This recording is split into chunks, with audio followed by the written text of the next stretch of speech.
Hey, I'm Anthony, recovery coach at yourrehab.coach.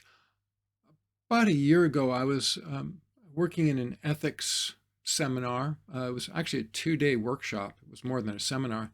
And it was a very detailed course on ethical considerations and ethical standards, specifically designed around recovery and recovery coaching for recovery coaches, specialized course for myself.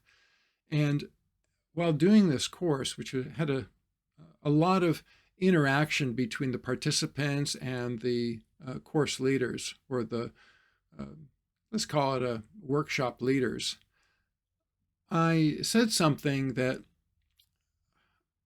not only evoked some interest, but some concern. In other words, I could see that despite individuals having been, let's say, clean and dry for 10, 20 years, there was something there for them, and it challenged them.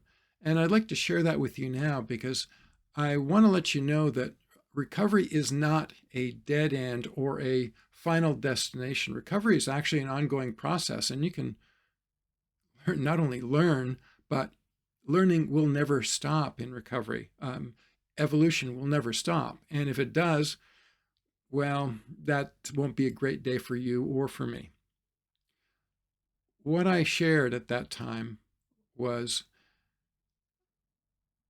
when a person becomes reasonable or accepting of a bad condition or, let's say, an unwanted, undesirable habit, a self-sabotaging behavior, a limiting behavior, that reasonableness, being reasonable, it's like, yeah, I mean, you can't do anything about or with Joe. He's just always that way, so why bother trying?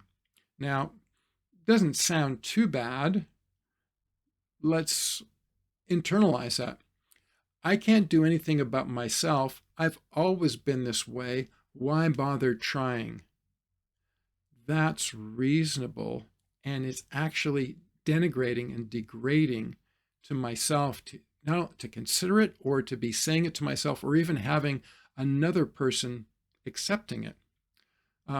It suppresses my true potential. It actually limits myself. It's a unseen barrier, and it's reasonable. It's like, oh yeah, it's of course, drug addicts, alcoholics, they can't change who they are. They're just built that way. It's genetically imprinted. They had a bad childhood. Well, how can you blame them, et cetera, et cetera? No one needs to be blamed to change.